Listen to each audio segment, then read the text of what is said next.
것입니다. 그 역사의 중심에 바로 홍범도 장군이 있었습니다.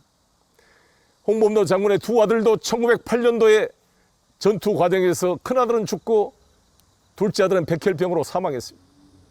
1908년도에 자기 부인도 홍범도를 회유시키기 위해서 인질로 잡아다 고문해가지고 그 후유증으로 돌아가셨습니다. 부인과 두 아들을 잃고도 흔들리지 않고 1920년 보고동 전투와 청산리 전투에 빛나는 승리의 주역을 이룬 대한독립군 총사령관. 가슴만 들어도 벅차지 않습니까? 저는 보고동 전투, 청산리 전투 영화를 보면 총을 들고 그 영화 속으로 뛰어들고 싶더라고요. 이 빛나는 위대한 역사를 대한민국을 지킬 간부를 양성하는 육군사관학교에서 얼마나 배우고 입혀야 될 그런 영웅 아닙니까? 그런데 이런 영웅은 사실 박정희 대통령 때 1960년대에 건국훈장 대통령장을 수여했고 2016년 박근혜 정부 때 우리나라의 잠수함을 진수하면서 홍범도 함이라고 이름을 붙였습니다. 노태우 대통령 때부터 북방 외교를 하면서 카자흐스탄과 외교 관계를 수립하고 이 장군의 위해를 모셔오려고 노태우 대통령 때 노력했지만 안 됐습니다. 왜? 원래 평양 출신입니다. 북한의 눈치를 봐야 됩니다. 카자흐스탄이 북한과도 수교하고 있으니까. 그러나 이걸 끊임없이 노력을 해서 드디어 문재인 대통령 때 2021년도에 장군님의 유해를 꿈에도 그리던 이 조국 땅 대전 현충원에 모시게 되었습니다. 감개무량한 일 아닙니까? 우리 모두가 울었습니다. 정말 대한민국 상공에 우리 자랑스러운 우리 대한민국 공군 조종사들이 이제부터 장군님의 유해를 안전하게 모시겠습니다. 피가 끓고 눈물이 앞을 가렸습니다. 제가 이준석 야당 대표와 함께 대전 현충원 안장식에 참석했습니다. 이게 8월 18일입니다. 근데 그걸 갑자기 캠프 데이비드 협정에서 기시다 총리하고 뭘 내락을 받고 왔습니까? 이거 다?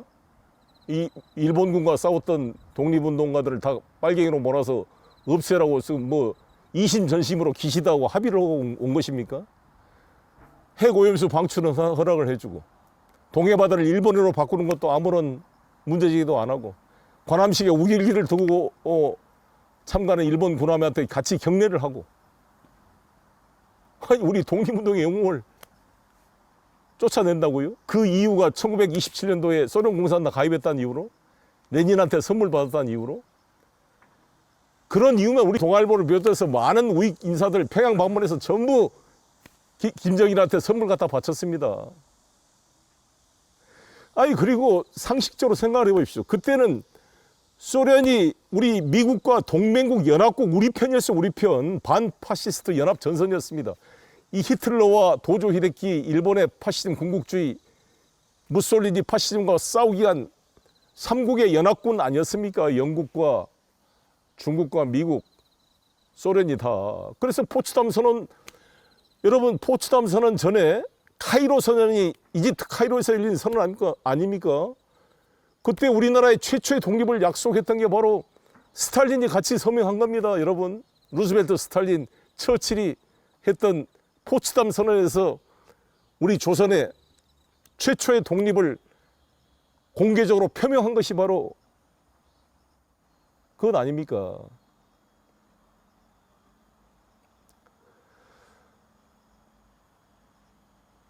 정말 마음이 아픕니다.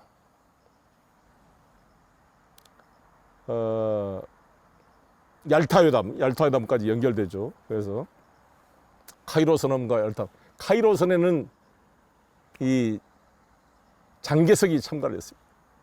장개석이 우리 김구 주석이나 윤봉길 의사의 그런 의거를 보고 이 독립군의 투쟁에 대한 평가를 했기 때문에 강력히 우리 조선의 독립 문구를 넣자고 주장을 했던 것입니다.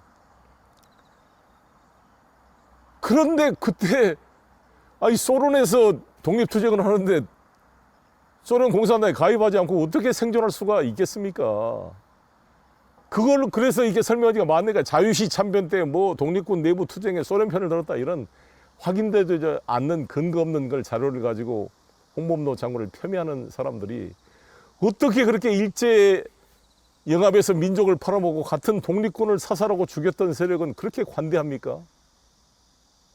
이 국방부 장관 이종섭 장관님, 그리고 국민의힘 쪽에 공천 신청을 한 것으로 알려진 이 육사 교장 출신 육사 동문회장이 그런 말도 안 되는 망발을 하고 있습니다. 정말 가슴이 아픈데, 홍범도 장군은 1943년도에 돌아가셨어요. 아니 그 소련 공산당에 적극 간부로 활동했으면 어디 가서 저렇게 초라하게 살았겠습니까? 카자흐스탄까지 스탈린에 강제 이주돼가지고 거기 고려극장에 데서 거기서 매표소에서 일했다는 거 아닙니까? 부인도 돌아가시고 두 아들도 죽고 혼자 남은 어르신이 노년을 쓸쓸하게 가난하게 극장 매표소 직원하다가 42년도에 독립을 바라보지 못하고 돌아가신 분이 뭔 소련 공산당에 뭘 했다는 거예요. 그때는 6.25도 나기 전이었고 일제와 싸우고 있었던 우리 연합군의 일원이었는데 반성을 해라고?